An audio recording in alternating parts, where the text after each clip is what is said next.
We're having a disagreement, you'll never know. You won't.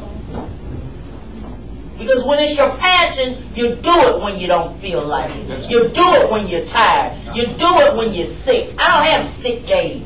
Ah, come on, sister. I can't call in and say, I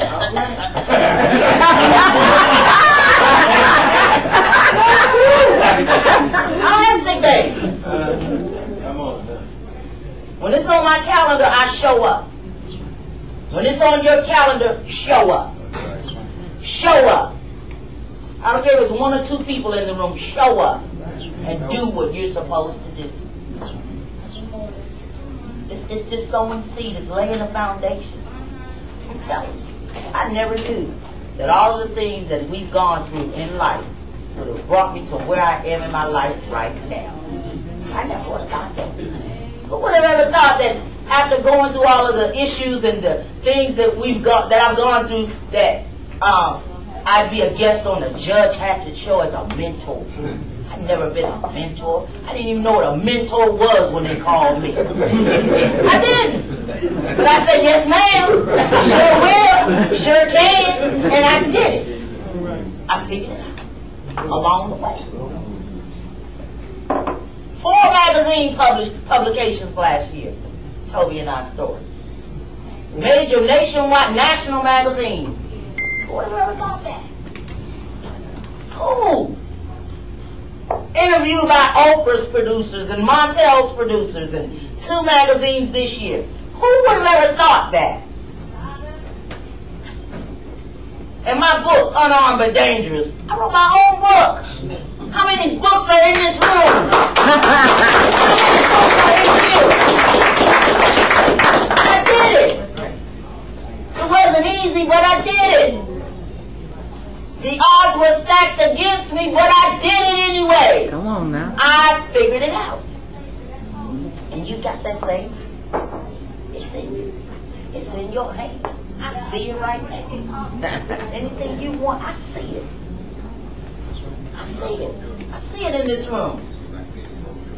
All this knowledge and greatness in this room, we ought to be multi-millionaires and billionaires up in here.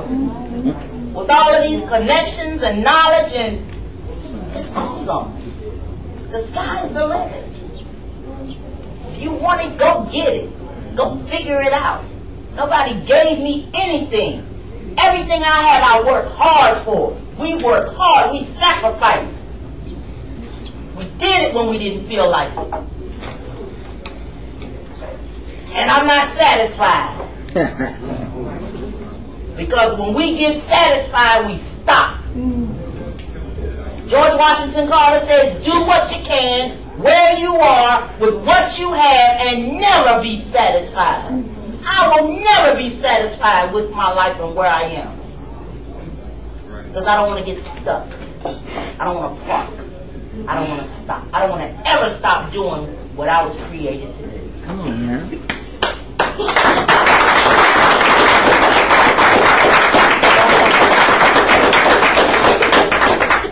As a matter of fact, I am lobbying Congress right now.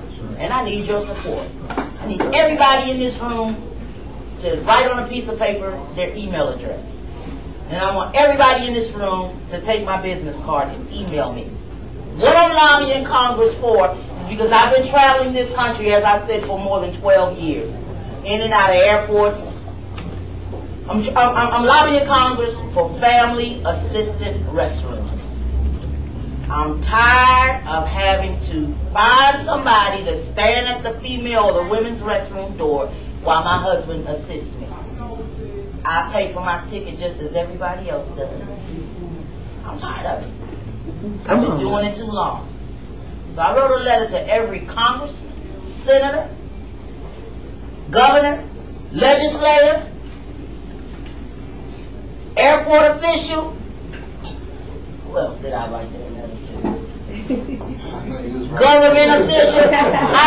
I sent that letter to everybody that I could think of. Every disability organization, I sent a letter. And I told them who I was and what I do and why I'm lobbying Congress, and I need them to support me. And so what I'm going to do is I'm going to email you that letter. Then I want you to hit me back with an email saying, I support you if you do. And then I want you to take that same letter and pass it to everybody in your email database. All right. And tell them I need their support. Because lately what we have to do is when they don't have family assistant restrooms in the airports, I have to wait till we get on the plane. And if you've ever been on an airplane, you know how small that bathroom is. I'm 4'5", told you 6'2". Can you imagine both of us squeezing in there and him assisting me to use the restroom? I'm tired of it. And I'm not going to take it anymore. I'm going to fight all the way to the White House if I have to. Barack Obama, get ready, because I'm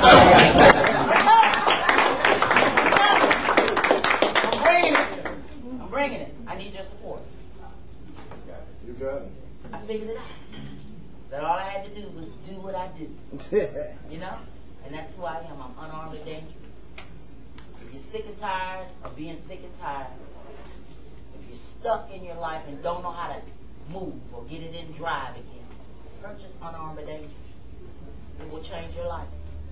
And I'm not saying it because it's my book. I'm saying it because that's what the masses are telling me. All right. That's what people are telling me. That's what the young people are telling me. Miss Tawana, your book saved my life. One of the reasons that I still continue to do this, and I figured out that this really was my calling and my purpose on my life, is years ago. I got a phone call from a principal at a school in North Carolina. And he said, we don't have the money to pay you, Miss Williams, but our young people need to hear your story. And at that time, I was contemplating, should I go or shouldn't I go? Because I know the school system has money for certain things. And I know they could have scrapped up something to give me. And so I started not to go, but at the last minute, I said, okay, I'm going to go. And it was on a Friday, and I spoke. And after the speaking engagement, one young girl came up and hugged me, and she would not let me go. So I knew something was wrong. I knew she was trouble.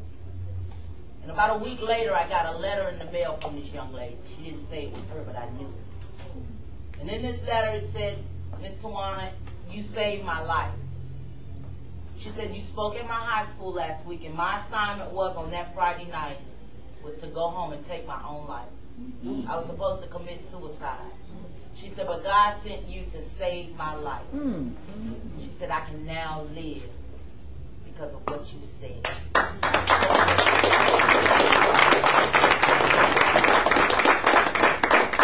I'm so grateful for that young girl.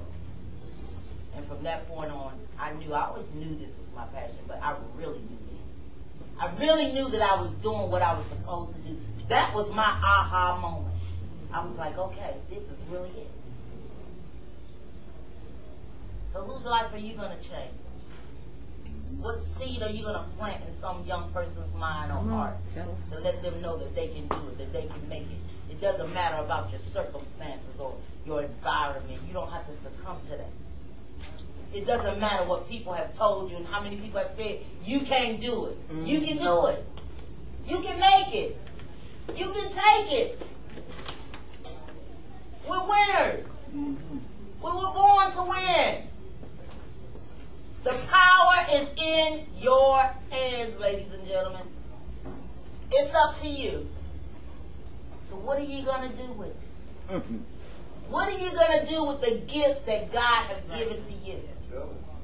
Because someone once told me that life was my gift from God.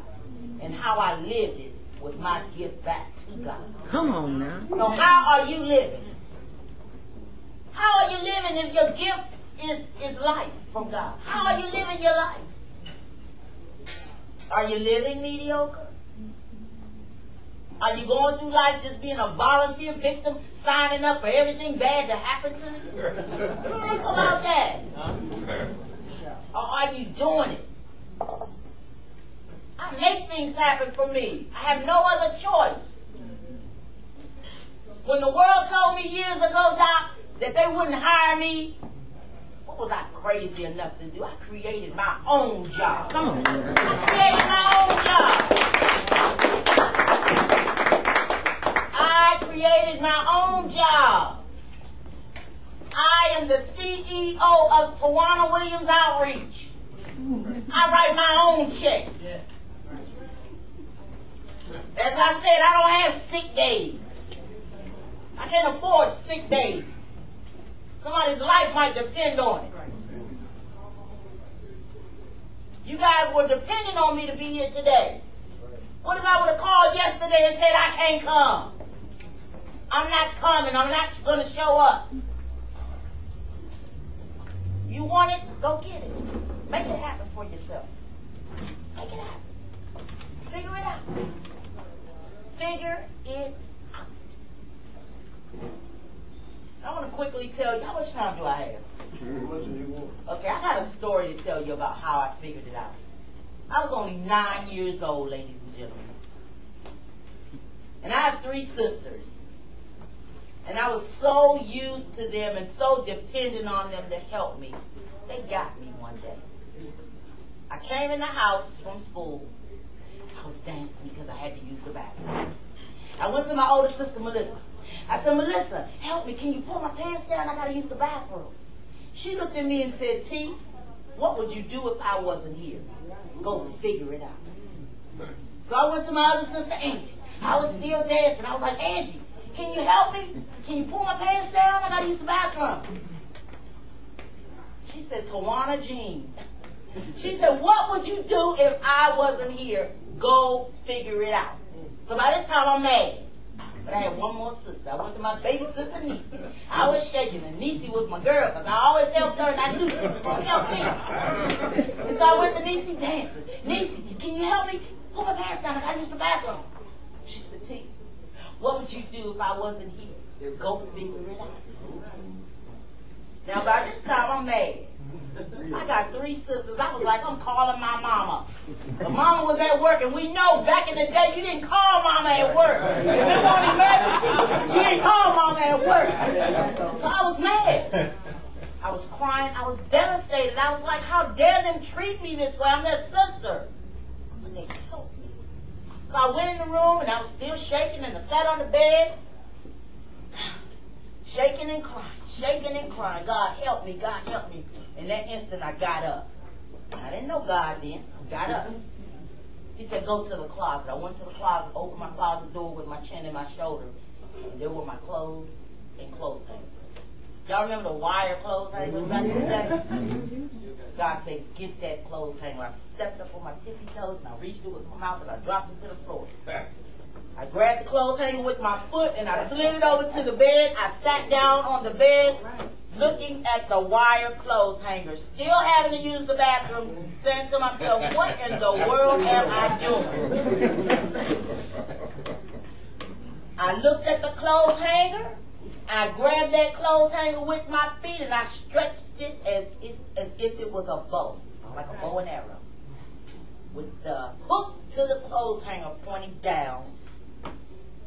I grabbed the clothes hanger with my mouth.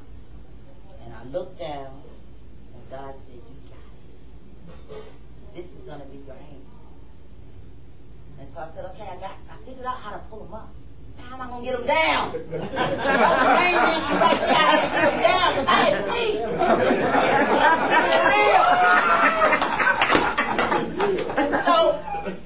And so I thought about what Grandma said. Nothing's missing. I looked at my feet. Those were my hands. I took my left foot and I pulled that right pant leg down. And I took my right foot and I pulled that left pant leg down. And I kept going left and right until they hit the floor and I ran to the bathroom.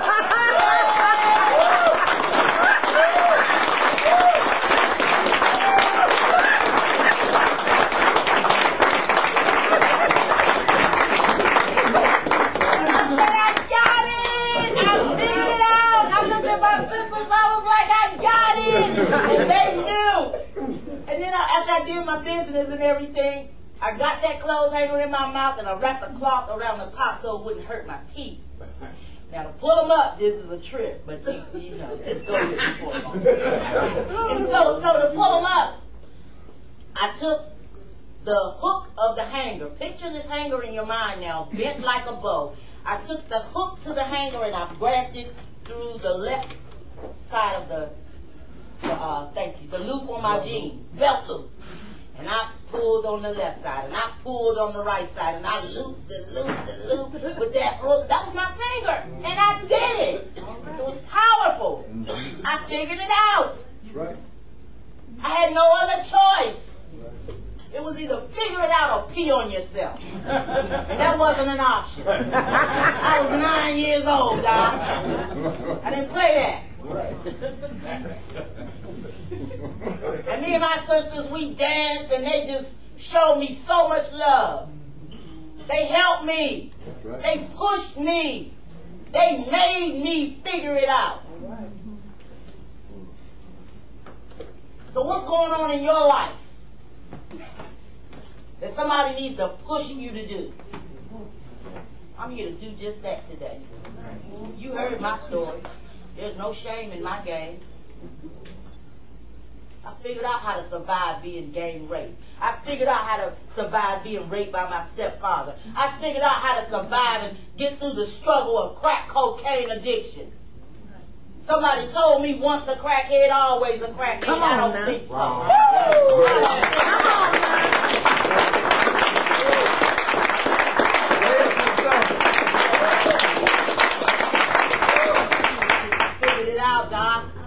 I figured it out, Captain Mark. No more excuses, ladies and gentlemen. That's right. Stop giving them. Stop giving excuses for the things that you don't have. Come on now. If you don't have it, it's because you don't work for it, or you're not doing what you're supposed to do to get it.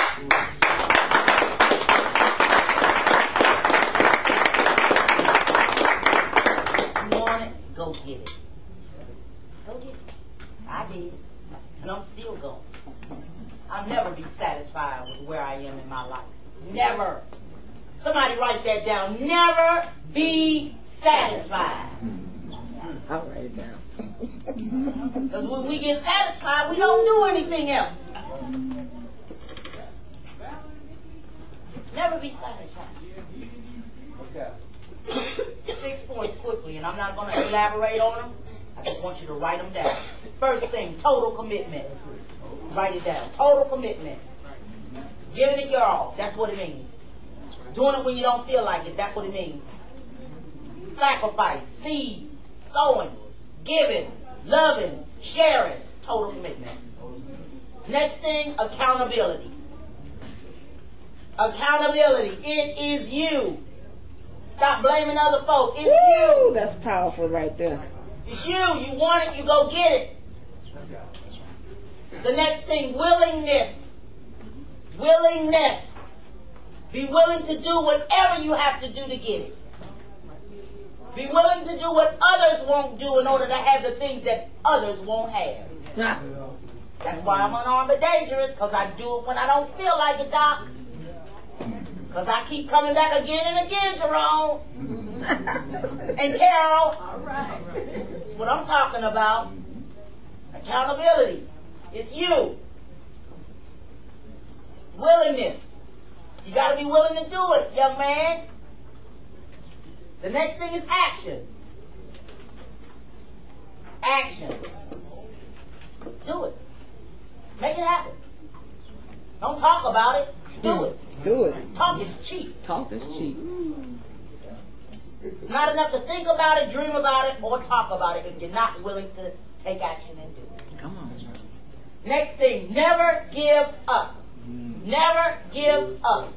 Quitters don't win. And winners don't quit. That's right.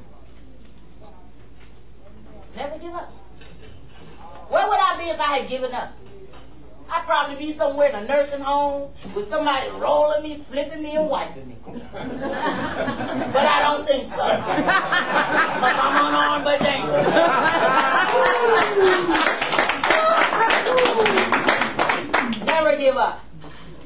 finally, absolute faith. Absolute faith. I didn't just say faith, I said absolute faith. When you got absolute faith, there is no doubt. No doubt. I had to have absolute faith that I could feed my baby with my feet, that I could change her pamper, that I could feed myself and dress myself and brush my teeth and all the wonderful things that you can do. I had to have absolute faith that I could do it too, Captain Martin. Because everybody around me said, you can't. You don't have arms. That's not possible. Well, what do you say you can do? Who do you say you are? What do you say you can have? If you put those letters together, you spell my name, Tawana, Tawana, and I am the bomb.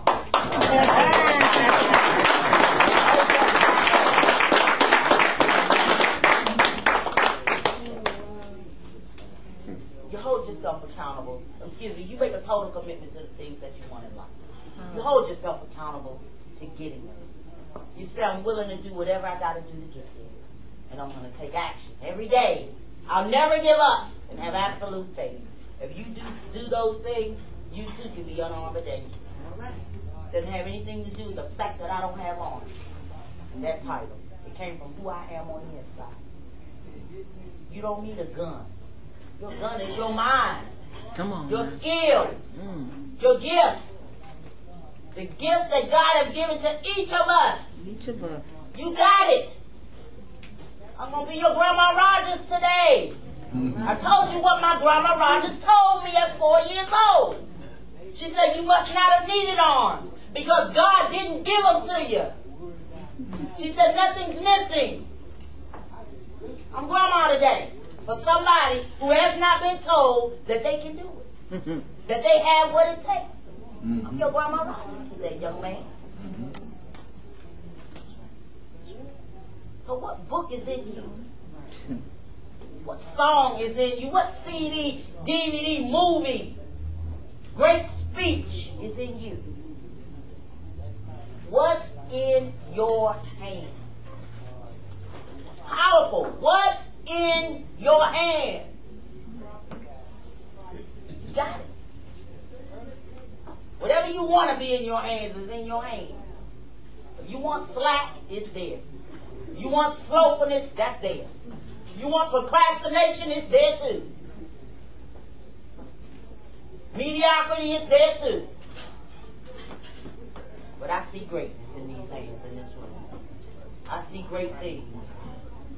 You got it. You got what it takes. You got it. Ladies, stop doubting yourself. You don't need a man to validate who you are. Woo. Come on now. I don't need a man to validate me. Every day I walk by the mirror, Carol, and I say, Mom. I say, Tawana, you are the bomb. I do. I know, I'm crazy. I do. I say every day, girl, you look good. You're the bomb. You're losing weight. Oh, my God. I do. And don't let me pass a mirror by. Sometimes I have to back it up.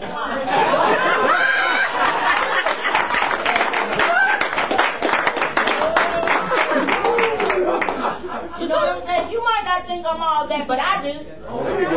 I'm confident in who I am. I'm not conceited, I'm confident. I know I'm the bomb.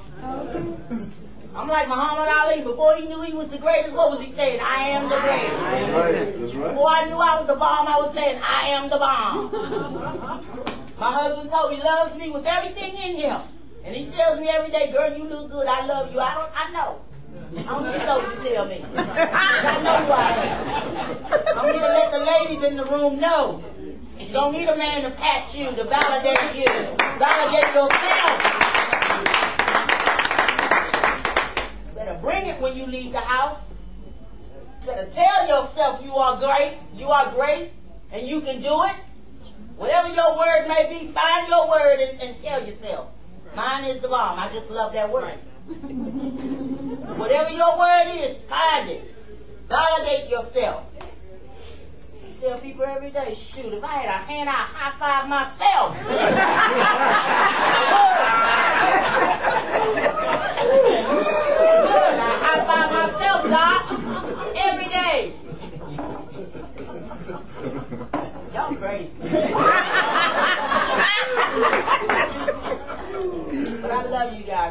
pray that somebody got something on today.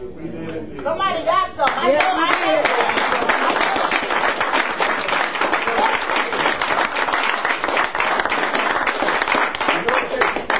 know. It does take a team. And Toby is awesome. Yes, he is. Toby spoke life into me when I was dead. Toby said, you can do it. At points and times in my life, I had to believe in Toby's belief in me until my belief kicked in. I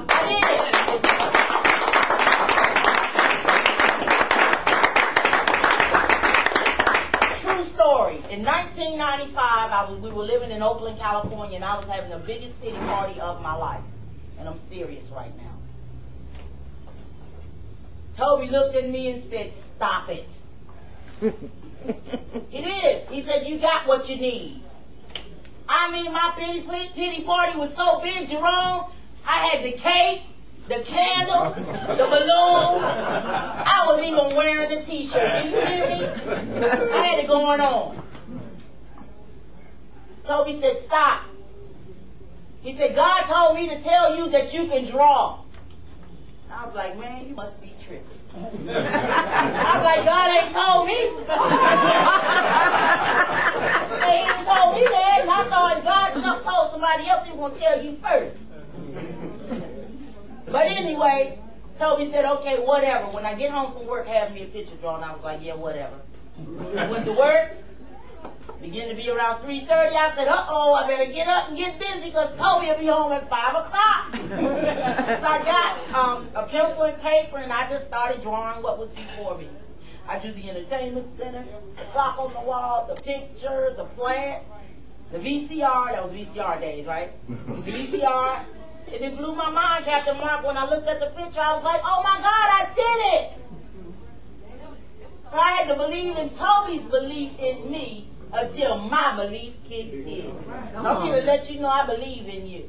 Believe in my belief in you until yours kicks in. So check this out. I'm an artist, right? I draw with my feet. Oh, man. This picture is a picture of a little girl. And as I was drawing her picture, I was like, man, I've never seen an artist draw from the back, but that's about to be my signature, Jerome. There you go. And so I said, you know what? I'm going to draw the back. I'm going to be the first to do it. So check it out.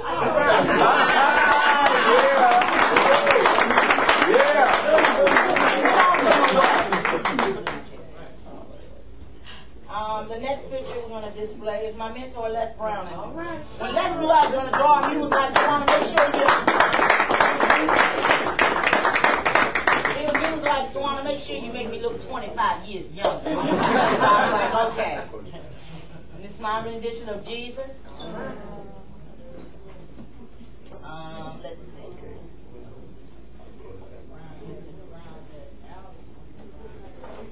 This was on a fan at church. I love the picture, so I drew it. And I'm about to be the bomb because I'm about to draw Barack Obama.